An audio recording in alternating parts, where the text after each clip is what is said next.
Welcome to the Klassiki Podcast. I'm your host, Oliver Hunt. Klassiki is your one-stop shop for a wide world of cinema from Eastern Europe. Subscribers gain access to our library of classic and contemporary films, as well as filmmaker interviews, video introductions, program notes, essays, watch lists, and more. You can sign up today for a 7-day free trial at klassiki.online. Today, I'm going to be reading from one of our Klassiki companion articles, which you can now find in our journal. For this episode, I'll be reading Sonia Veseliupska's article entitled The Humanism and Surrealism of the Czech New Wave. The Klassiki Companion is our beginner's guide to key filmmakers, movements, and concepts, exploring the political and artistic context that produced the Czech New Wave, a playful, subversive, and deeply influential movement that emerged from the post-Stalinist thaw of the 1950s to transform Central European cinema. The Czech New Wave was a national phenomenon, and one with international origins, both political and artistic. Following Khrushchev's denunciation of Stalin in 1956, most of the Eastern Bloc entered the so-called thaw, a loosely defined period marked by great freedom of expression and more relaxed attitude towards cultural and intellectual activities. Like their counterparts in other Bloc countries, the Czechoslovak Communist Party initiated a policy of de-Stalinization, distancing itself from the harsh repression and censorship of the previous era. These changes were one catalyst for the Czech New Wave, leading to a birth of artistically unique films, as well as fostering dialogue with Western cinema. According to film historian Peter Hames, the New Wave can be divided into two phases. The first wave, lasting from the late 1950s to the mid-1960s, and the second wave, spanning from the mid-1960s to the early 70s. The first was heavily influenced by Italian neorealist movement, while the second drew inspiration from the French New Wave. However, categorizing these phases rigidly would be incorrect, as their structure often intertwined, and the social and political messages were similar. Italian neorealism and the Czech New Wave shared a focus on the everyday lives of ordinary people, cast non-professional actors, and dealt with social themes. Both movements also sought to capture the complexities of the material life and articulate the perspectives and emotions of marginalized groups. In other words, they cherished the humanist ideas so important in the post-war era. Meanwhile, the French and Czechoslovak New Wave both attempted to radicalize film form, particularly in their use of non-linear narrative structures and focus on subjective experience. The New Wave drew inspiration from outside the film world too. Franz Kafka, the central figure in Czech literature, who transcribed his anxieties and phobias onto paper, was an ever-present interlocutor. Bureaucracy and the pressures of the state apparatus were his primary nightmares, concerns of great relevance to the filmmakers of the era, who had ample reason to create the on-screen Kafkaesque ambience of absurdity. Like Kafka, the filmmakers of the Czech New Wave relied on allegory and symbolism to couch their political commentary, a very real necessity at the time. The result of this hybrid set of influences was the Czech New Wave's heady and distinctive combination across its 15 or so years of the humanist with the surrealist. As its filmmakers sought to capture the complexities of the human experience, they focused on the perspective of the marginalized and oppressed groups such as the working class, rural inhabitants, and citizens of small towns. These films often featured characters with complicated pasts and uncertain presents, grappling with personal problems and doubts about their surroundings, especially the political context. The New Wave's creative experiments were often attempts to express these feelings on behalf of their characters, from sharp editing to expressive cinematography and production design, to say nothing of the sometimes entirely psychedelic narratives. Many films featured unconventional plot lines, multiple narrators, and an emphasis on subjectivity.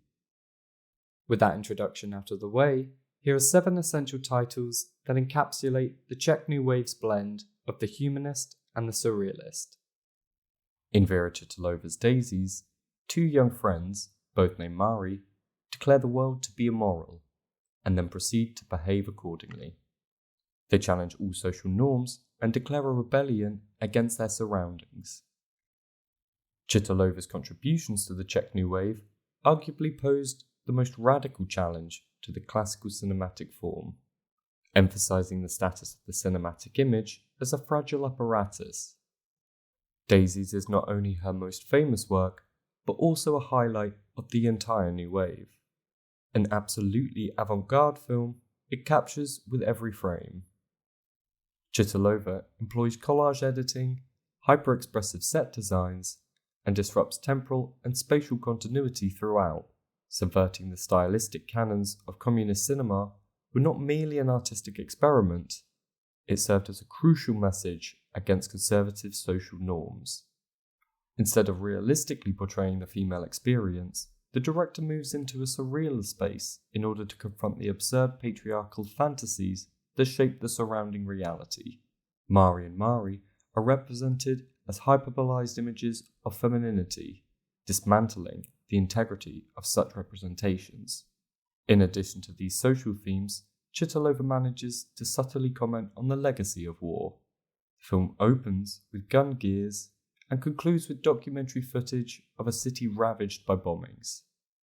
Through these scenes, Chytilova draws attention to the destructive consequences of conflict and the necessity for peace and stability. Simultaneously, the scenes underscore the contrast between carefree existence and the harsh realities of the surrounding world.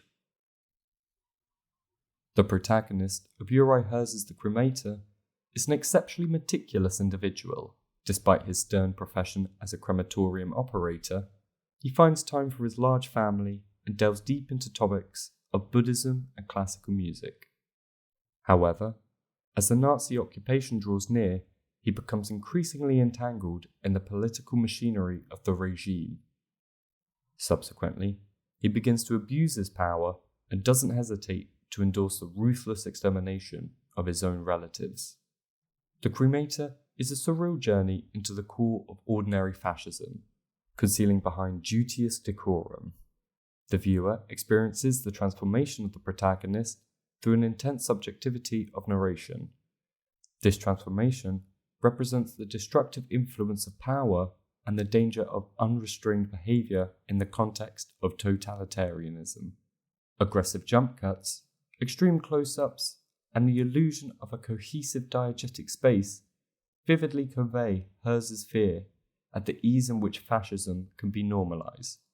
The leader narrator represents the idea that the capacity for cruelty and violence is ever present within each individual, ready to awaken under unfavorable circumstances. The film's surreal style and dark humor seem like explicit reference to Kafka, as the narrator certainly undergoes a metamorphosis of his own. In František Vlachil's Markéta Lazarova, we open on medieval Bohemia.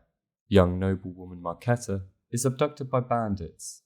Unexpectedly, she falls in love with one of the abductors, Mikuláš. Yet simultaneously, Markéta suspects that an army sent by the king will soon arrive to rescue her. This adaptation of Ladislas Vancour's novel was voted the best Czech film in history. Vlachil aimed to make a film about people who lived 700 years ago, as if they were his contemporaries.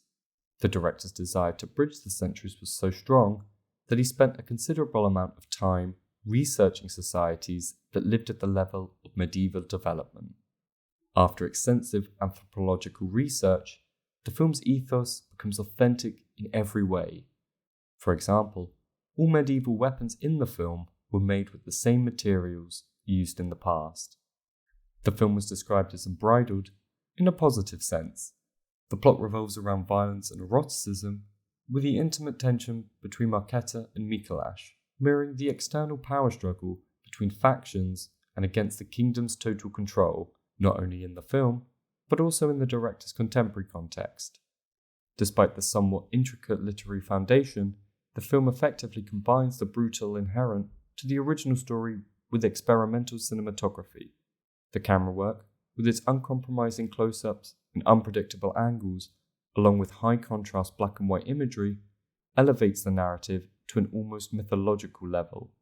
Additionally, as is often the case with folkloric sources, the film is rich in binary oppositions: violence and beauty, man and woman, young and old, paganism, Christianity. The film's cinematic language encapsulates the essence of each opposition, presenting an unprecedented balance of anarchic and ultramodern elements. And then we turn to Jan Kadar's and Elmar Kloss's The Shop on Main Street. As part of the Slovak Aryanization program administered within the Nazi clientele state during the Second World War, carpenter Tono involuntarily becomes the manager of a small shop owned by an elderly Jewish woman. Tono's wife, thrilled by the fervour of the nationalist and potential wealth of her husband, is oblivious to the fact that explaining to the old lady that Jews can no longer own shops is not simple as it seems. When Tono attempts to clarify the new rules to the former owner, she responds with a bewildered look, saying, "I don't understand anything." Tono develops a connection with the woman, intensifying his daily doubts about the new regime. His alcoholism, which he eventually succumbs to, only amplifies him. In 1950, Kadar made the film Kata, which displeased local authorities so much that he was immediately removed from the registry of directors. Kadar was forced to seek employment in other studios, gaining alternative experience and eventually becoming an assistant director at the leading Barrandov Studios. In 1965, he made The Shop on Main Street, which won the Academy Award for Best Foreign Language Film. Almost all of Kadar's films promote a humanistic ideology. With respect and an empathetic approach, the director filmed the beauty and pain of everyday life against the backdrop of strengthening fascism. Despite the weighty topic of the early Slovak Holocaust, the film contains much ironic and genuinely humorous content. Kadar himself was Jewish and often accused of having overly Zionist inclinations, not least in addressing the Holocaust in this film, considered a dangerously liberal stance.